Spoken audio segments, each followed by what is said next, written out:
Tonight on Wild Chicago, we'll deal with Dillinger expert and wild neighbor Bill Helmer. Jitterbug to the jazz of the Chicago Grandstand Big Band. Sample the Caribbean cuisine at Maxine's Diner. Discover the ancient and astonishing art of lace making. Sprint our slots around JK Raceway and then browse for abundant bargains at American Standard Sales. Do they offer free disinfectant with every purchase?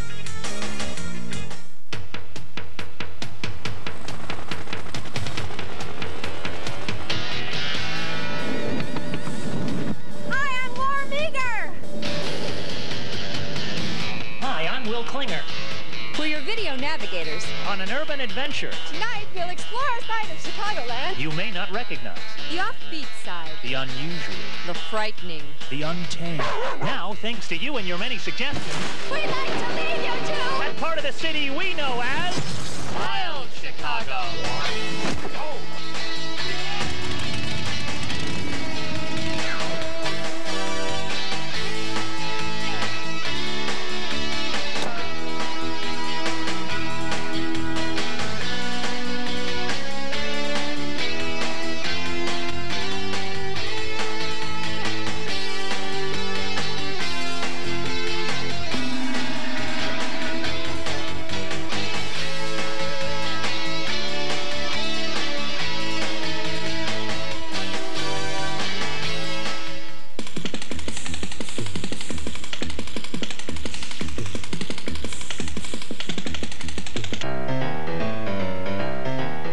Neighbor Bill Helmer has turned his home into a sort of archives for Chicago's gangsters and outlaws, and the most valuable item in his possession happens to be facial hair.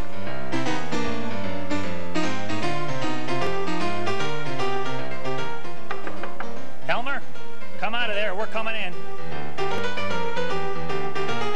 You got him. Bill, this is quite a place you got here. This is the Dillinger Memorial Hallway. Now, these are all pictures of Dillinger in various states of disrepair in some cases. Like this is Dillinger on the morgue slab down at Cook County. Now, I guess that's where the myth of his sexual endowment started, that picture. We refer to it as the dear departed member.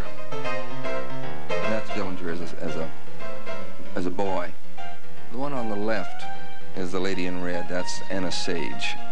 That's a gas billy.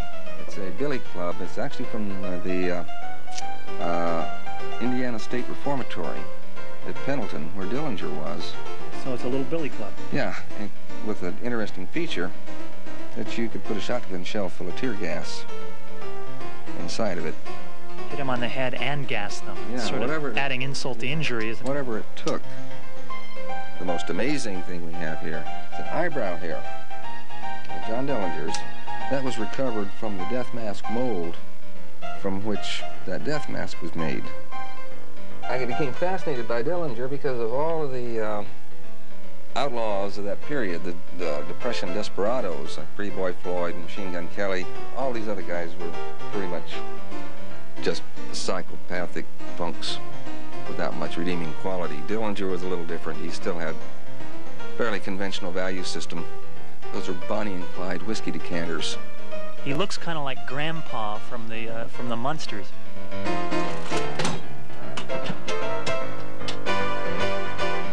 This looks like the Capone wall, huh? Right, this is the Capone division down here. That's pieces of the old Lexington Hotel. Is that where Capone used to hang out? That's his former headquarters in the late 30s. That, by the way, is the building where Geraldo laid an egg. Laid an egg. Yeah, he found a vault full of dirt, a seltzer bottle. That's from the Lexington. That was found in the basement of the Lexington a few years ago. Geraldo, eat your heart out. Yeah. You've seen a lot of stiffs in your time, I bet. I used to work for a funeral home years ago. Floyd Dirt. And that's Dirt Floyd's grave. That Pretty Boy Floyd. Yeah, a friend of mine was down to where Floyd is buried. These nicknames are great. Machine Gun Kelly, Pretty Boy Floyd, Babyface Nelson. If you had a nickname, what would you like yours to be? Oh, Mad Dog. Bill, if somebody wants to find out more about the collection or join the Dillinger Died For You Society, what do they do? They can write to Box 409-490, Chicago 60640.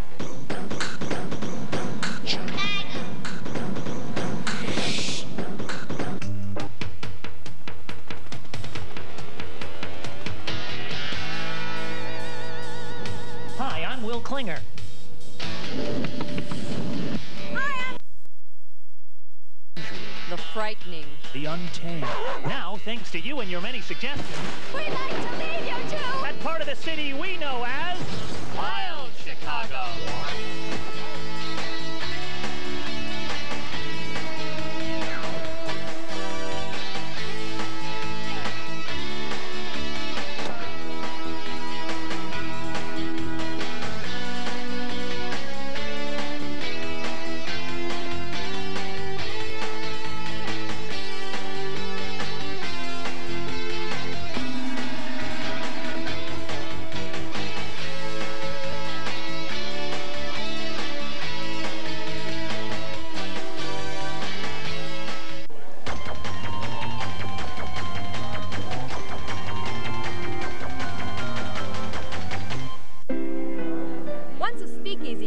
By gangsters, Babette's on Clybourne continues to be visited by Dillinger's ghost. Every year, Babette plays host to Dillinger Days, the celebration of Dillinger's death.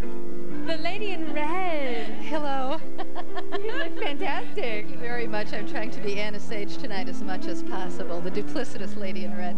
And so what are we celebrating? Okay, we are celebrating the 59th anniversary of the death of John Dillinger. John Dillinger, this used to be a speakeasy where John Dillinger hung out. People don't know the real story about Johnny. He never killed anybody. When he took hostages, he usually took women because he loved women. He was an inveterate ladies' man. So was this neighborhood notorious at the time?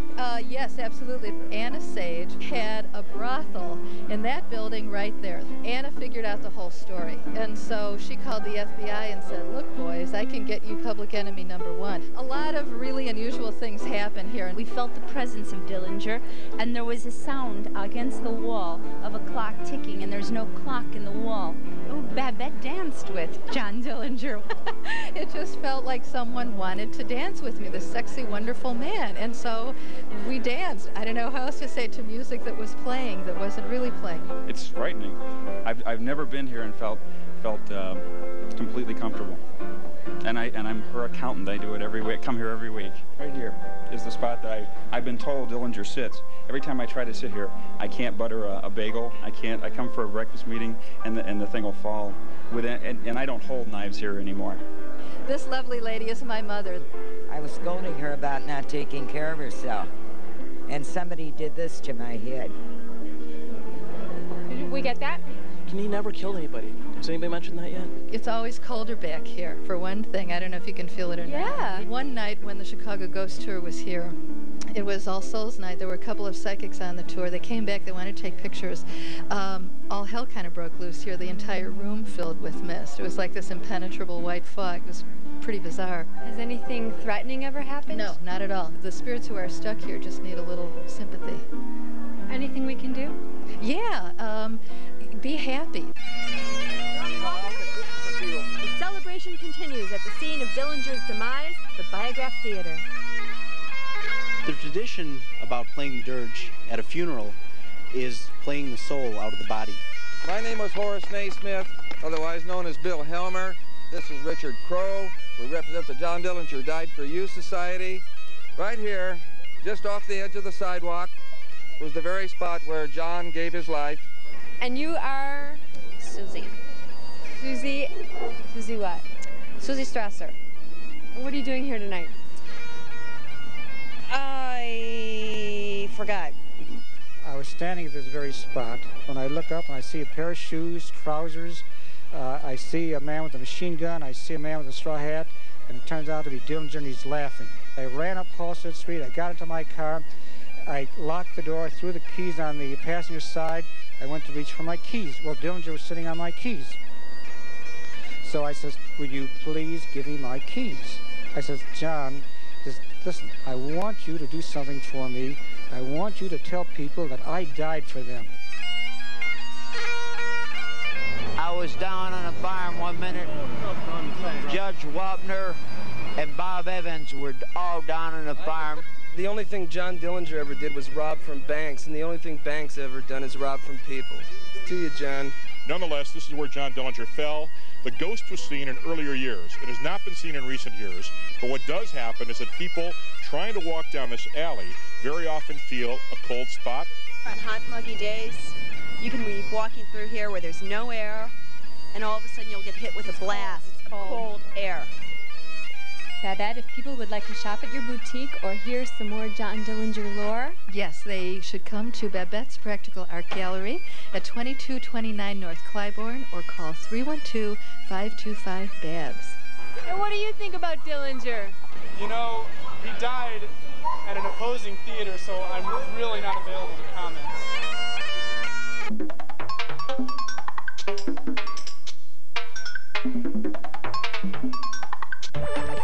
The Villa Park Public Library is not where you'd normally go to get beauty and fashion tips, especially from a bunch of Klingons. Hi there. Hi, what's your name? Jerry Murphy, or Captain Tosash Sutai Nua of the Klingon Action Incursion. My name is Kalastra Tai Kaong. Kestra Sinuk. I'm Lieutenant Karza Torg. Devon Tai Brimtech. Who gives you your names? We choose our own names, or we become adopted into a family line, or we choose our own family lines, or start our own names for a family line.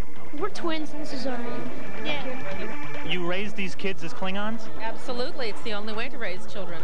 You're one of the new generation Klingons, yes. And you're not, right? Right, I'm considered a classic Klingon.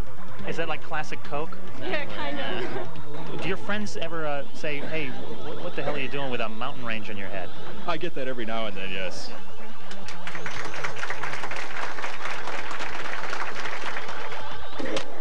You are my queen of loveliness, of gentleness and grace, and you'll always have a place to sit whilst I still have a face.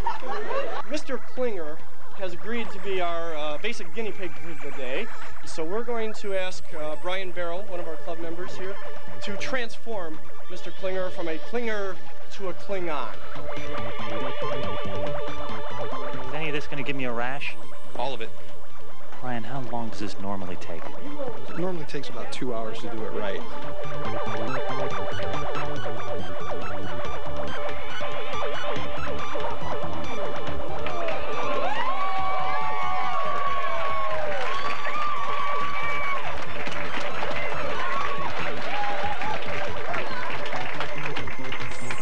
Lieutenant Hamakahanga from the island of Hawaii. I don't know how I came here, but I am your friend. I am aggressive yet friendly.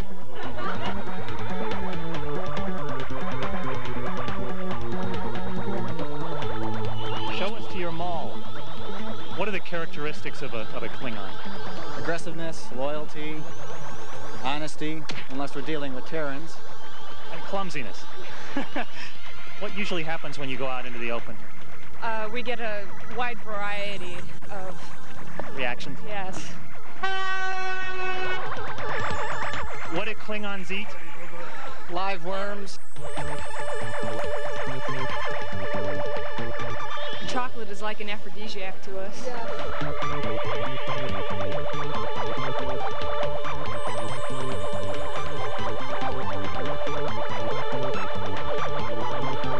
Do you get many dates dressed like this? I haven't yet, no. I'm looking forward to it, though. Have you ever seen anything quite like this, man? Oh, it's wild. It's really wild. Yeah? You're neat people. My kids would love it. Is this a musical group? Jerry, if somebody wants to join you Klingons, what must they do? They should call me at 708-466-4803. Kapla. Kapla. Kapla! Kapla!